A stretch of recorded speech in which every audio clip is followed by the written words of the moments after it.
did world simulation. This is where a massive funding from the US military, Department of Defense, all the big Fortune 500 companies, Intel, Microsoft, all put money into this Office for Naval Research and National Science Foundation. And what this was all about doing was setting up an accurate computer model which could model all the world's population down to their all demographics, cultural beliefs, economic beliefs, perceptions, and have this such an accurate computer model in place that you could plan and test psychological operations on. It's the kind of stuff that this is a real good indication to what's going on behind the scenes that you can't see about. So this is going on in a public university. What's going on behind the scenes in all these big organizations? So they're like real-time panel discussed in that document.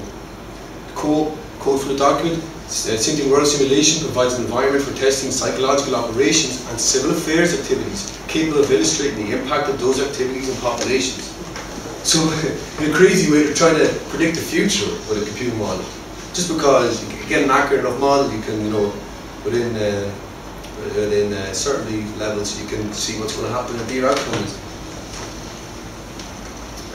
So, psychological disinformation, disinformation agents.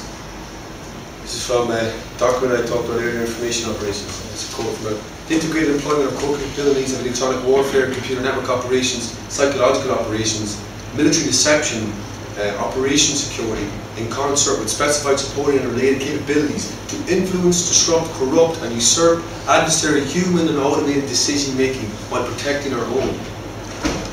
That's the level they're thinking on. Military deception, that's about making your enemies think that you're weaker or stronger than you are to mess up their planning. What else we got there?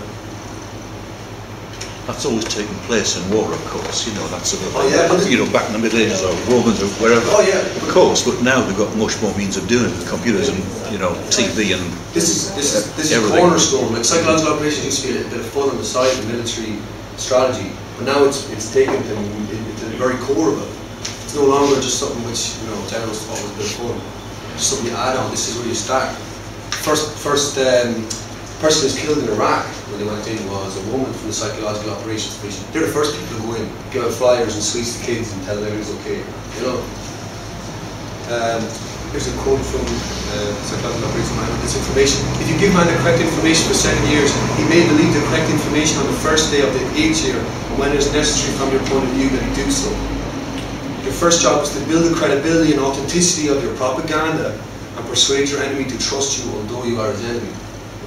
So it's like rat poison. 99% rat poison is healthy food. It's 1% poison. So if you want to be putting out propaganda information and get people to follow it, you put out accurate information all the time, which people can reference and see and prove to right to themselves and put trust in it and credibility. Then it's that when they need it, it's that little 1%, that little thing which is what it's all about. So imagine the funding which is in place for long-term disinformation campaigns, that they're funding these guys to be on the front lines, telling the truth, these grades, tell, oh look at these references, and he's so accurate and honest. But it's that little 1%. You can't trust anyone, because this is it. Trust, you know what I mean? BBC spent the last 50 years trying to build the credibility. There's just a bunch of lies. Exactly. But everybody still goes on the BBC. Here's another one. Credibility is a condition of persuasion. Before you can make a man do what you say, you must make him believe what you say. A necessary condition for gaining his credence is that you do not permit it to catch him in your lies.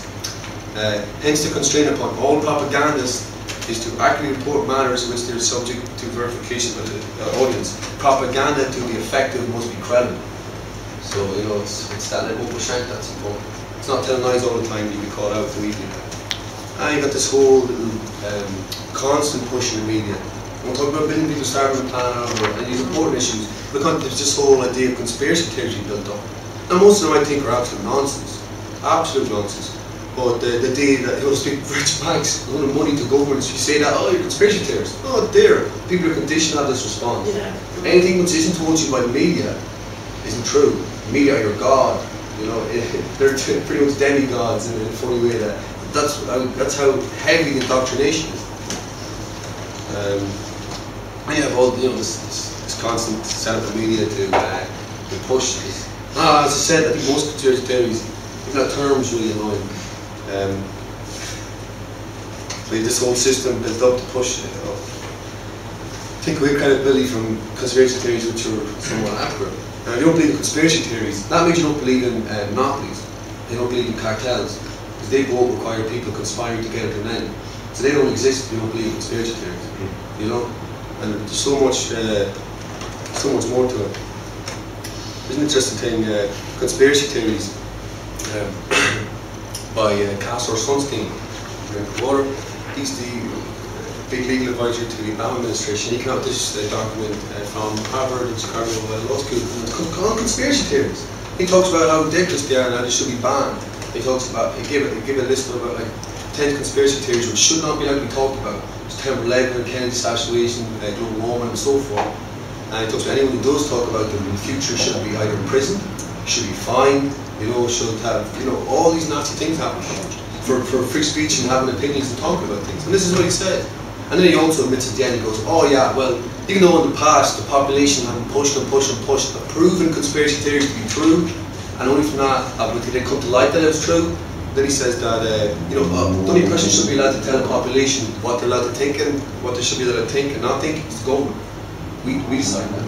You know, this is like a mental dictatorship. But this is Obama's, this guy's saying, where's all this free speech and to the Constitution and he mentions it to someone and laugh at you, you know? So a few interesting besides, we'll go through these really quick. So back to this document, From Cyborg to Mindware Psychology of Victory. There's a little quote from the end of it. I don't have it, but it's on a CD, sorry.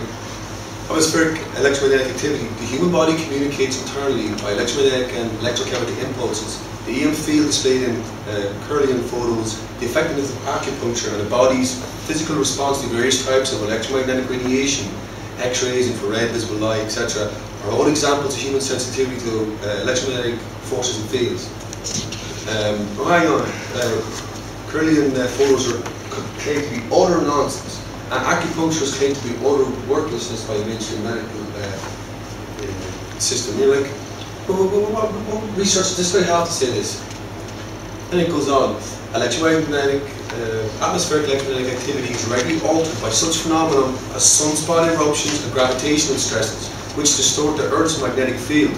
Under varying external electromagnetic conditions, humans are more or less disposed to the consideration of new ideas. Mind war should be timed accordingly. So what he's saying is, psychological operations, our mind war, should be timed accordingly to sunspot eruptions, which is output of electromagnetic activity from the sun, peaks or troughs, or they should be timed to coordinate with gravitational stresses, which is planetary alignments and zodiac. That's off the wall. Now, you can't get any documents related to this documentary references, but I just thought it was interesting as a science to see that. And if people look into between your electromagnetic field of the Earth and how it affects human brain and stuff, and you know, it's vast amount of technology and research going on in there. People look that up for themselves. Here's a very interesting thing. This is the end of this section. It's going on for ages. This is from psychological operations around the US military. This just tells you a lot. We see this image and it looks like Illuminati, global elite, New World Order sort of imagery. No. The US military psychological operations division defined it as anti-NATO propaganda. No ways of referring to NATO, talking about something else, but they refer to it as anti-NATO propaganda. So, one hand we're told that all this nonsense, conspiracy theories, globally, rich bankers, and all this kind of stuff is absolute nonsense, fish and bottom of the garden. And then you have millions and millions and millions pumped into psychological operations division to form counter-propaganda, to go out in the mainstream media to discredit it. I thought it's nonsense. So, they're telling you a lot there, to see it as a threat. You know, I found that absolutely fascinating. So, summary of this whole section: the manipulation of public perception by government and intelligence agencies and big corporations is a fact of modern life. Just look at advertising and you see into that. We are all under constant psychological attack in an attempt to conform our perceptions and behaviours to the will of others. And I'm not the first person to say this. I'm standing in loads of academic references and classified psychologists saying this. One more section, sorry, social conditioning for the break. Or do you want to take a break now? Do it. Sorry, all this social conditioning. So you remember the so-called Roman leagues and all these people?